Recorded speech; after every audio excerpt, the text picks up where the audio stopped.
Welcome back to another quick guide. Today I'll teach you how to open PS5 web browser. And it's literally an easy process. Make sure to watch until the end of the video to know how it's done.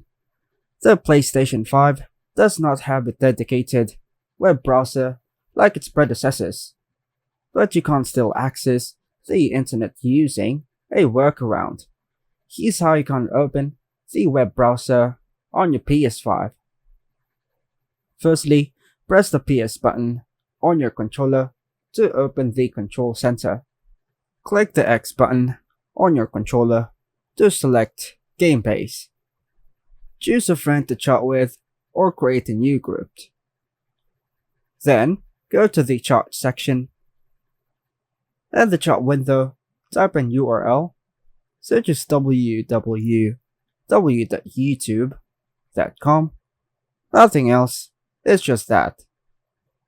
Send a message to your friend or group. Now, click the link you sent.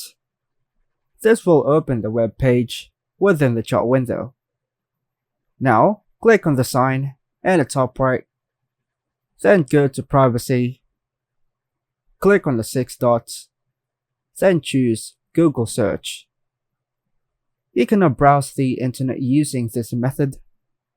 Take note that navigation may be limited compared to a full-fledged web browser.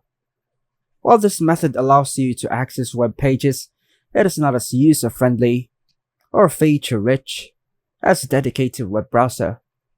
Sony may add a proper browser in future updates, but for now, this workaround is the best way to access the internet on your PS5. And that's all for now, folks. Thanks for watching.